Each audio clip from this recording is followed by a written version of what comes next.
पुस्तकामध्ये अशा प्रकारचे जे कुविचार आहेत, वाईट विचार आहेत, ते विचार येतात आणि आपण त्या विचाराला थारा देतो.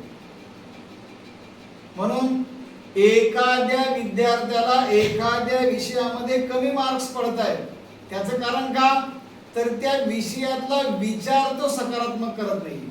या पुस्तकामध्ये विचार करण्याच्या पद्धती, विचार करण्याची कौशल्य, कोणत्या दिशेने विचार केला पाहिजे त्याचं सगळं वर्णन या पुस्तकामध्ये आहे. म्हणून आपल्या जीवनामध्ये, आता विद्यार्थी जीवनामध्ये ती उदाहरणं देत असताना नेहमी आपण चांगला विचार केला पाहिजे आणि जो विचार आपल्या मनामध्ये आला तो कृतीमध्ये आणला पाहिजे. बरोबर आहे की नाही? म्हणजे एखादा विद्यार्थी मराठीचे गृहपाठ पूर्ण करतो आणि एखादा विद्यार्थी मराठीचे गृहपाठ पूर्ण करत नाही. असं का होतं? कारण सकारात्मक विचाराच्या प्रमाणे त्या गृहपाठ पूर्ण करणाऱ्या विद्यार्थ्याने ते ऐकलंय आणि त्याप्रमाणे कृती केली आहे. आणि ज्याचा वर्ग गृहपाठ पूर्ण नाहीये त्या विद्यार्थ्यानं त्या सकारात्मक विचाराच्या प्रमाणे कृतीच नाही केली, त्याच्यामध्ये चालढकल केली आहे, कंटाळा केलेला आहे. आणि मग त्याचा परिणाम काय झाला की लेखनाच्या माध्यमातून त्याच्या शरीरावर, मनावर आणि बुद्धीवर होणारा एक संस्कार आहे, तो संस्कार नाही झाला, बदमाशी झाली. म्हणून मी विद्यार्थ्याचं निरीक्षण करतो की कोणता विद्यार्थी अभ्यासाला बसल्यानंतर प्रामाणिकपणे काम करतो. म्हणून मी नेहमी म्हणतो की 24 तास भरातले आपण किमान 1 तास जरी प्रामाणिकपणे काम केलं, 1च तास, तर आयुष्याची फलनिष्पत्ती 1 तास प्रगती. म्हणजे मी निरीक्षण करतो, आता ज्या वेळेस मी प्रार्थनेला बसतो, ज्या वेळेस मी भोजनाच्या वेळेस उपस्थित असतो, ज्या वेळेस मी ट्युशन मध्ये असतो, त्या वेळेस मी विद्यार्थ्यांचं निरीक्षण करतो की अरे या विद्यार्थ्याचा सकारात्मक दिशेनं काय बदल होतोय. म्हणजे आता जे विद्यार्थी 3-3, 4-4 वर्षापासून हनुमान चालीसा म्हणताय, मग त्यांना त्या सुरातली हनुमान चालीसा पाठ आहे का? जे हनुमान ज्ञान गुण सागर पासून ते शेवटच्या श्लोकापर्यंतची हनुमान चालीसा पाठ आहे. मध्ये आपण साधारणपणे 50 मनाचे श्लोक घेतले की त्यातले किमान 10 किंवा 11 तरी मला मुखोद्गत आहेत सर. देशभक्तीपर प्रार्थना होतात आपल्याकडे, ती देशभक्तीपर प्रार्थना पाठ आहे. म्हणजे लहानपणीच्या वयात आपल्या शरीर, मन आणि बुद्धीवर जे संस्कार होतात ते कधीच पुसले जात नाही, कधीच. म्हणून ज्या शैक्षणिक संस्थेमध्ये आपण आहोत, ज्या वसतिगृहामध्ये आपण राहतोय, त्या वसतिगृहामध्ये आपल्यावर संस्काराचा भाग म्हणून काय प्रयोग केले जातात, काय शिकवलं जातं. म्हणजे टीव्हीवर पाहत असताना सुद्धा मी निरीक्षण करतो की काय पाहताय ती मुलं. आज जगभरामध्ये कौटुंबिक, सामाजिक, आर्थिक, सांस्कृतिक, शैक्षणिक ज्या समस्या निर्माण होत आहेत, त्या समस्याच्या मुळाशी कोण आहे तर हा सोशल मीडिया आहे.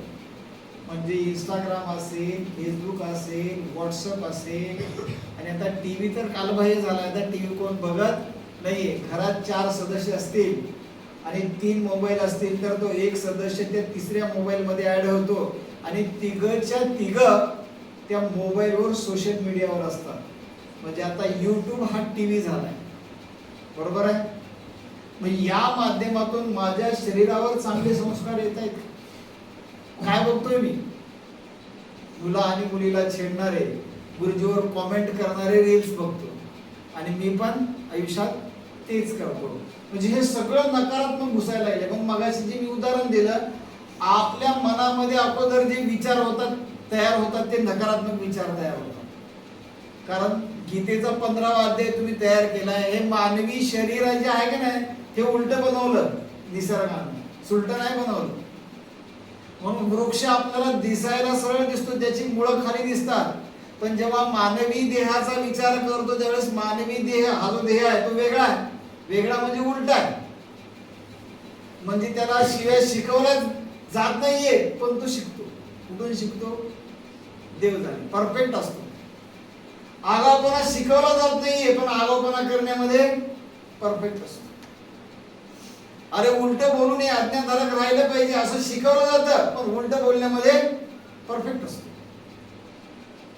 ह्या ज्या गोष्टी आहेत, म्हणून काय की गुरुजी काय करतात, विद्यार्थ्याच्या अंगी नको असलेला भाग काढून टाकतात. म्हणजे गुरुजी शिल्पकार आहे, गुरुजी कुंभार आहे. परंतु हे कधी होणार आहे की जेव्हा तो दगड शांतपणे निश्चित बसून राहतो आणि जेवढे घाव जेवढे टाके तो शिल्पकार त्या दगडावर मारतो तेवढे तो सहन करतो. तो दगड बोलतो का काय? नाही बोलत. गप्प बसून फक्त सहनशीलतेने सगळं पाहत राहतो. मग त्याची सुंदर मूर्ती तयार होते आणि ती मूर्ती मंदिरात जाऊन बसते. आपण तिचं पूजन करतो. अगदी इत्थंभूत ते उदाहरण मानवी जीवनाला लागतं. एखादा विद्यार्थी गप्प राहून हे सगळं घेतोय का? जर घेत असेल तर तो उद्या भविष्यातला देव आहे, म्हणजे यशस्वी पुरुष आहे त्या क्षेत्रातला.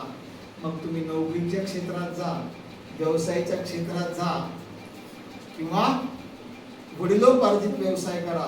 तुमच्यावर जे हे संस्कार झालेले आहेत त्या संस्काराच्या माध्यमातून तुम्ही कधीही बिघडणार नाही. म्हणून पालक जे अपेक्षा करतायत ते रास्ताय बघ, कारण पालक खरंच बघतात. मी तर म्हणतो असे जागरूक असणाऱ्या पालकांचं खरोखर अभिनंदन करायला पाहिजे. मी त्या पोस्टवर पालकांना असं टाकतो की पालकांनी आपली प्रतिक्रिया कळवावी.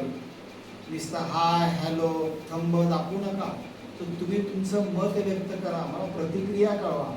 कारण तुमचं लेकरू तुमच्या सोबत चांगल्या प्रकारे संवाद करतं, रविवारी तुमच्या सोबत बोलतं, घरी गेल्यानंतर सुद्धा सुट्टीमध्ये बोलतं. तर त्याच्यामुळे त्याच्या नेमक्या काय अडचणी आहेत त्या जर सांगितल्या तर त्याला घडवण्यामध्ये आणखी आम्हाला सुलभ प्रक्रिया तयार होईल.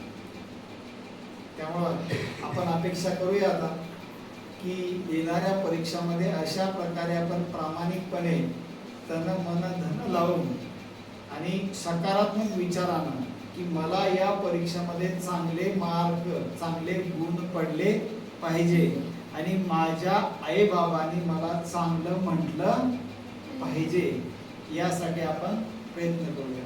ठीक आहे.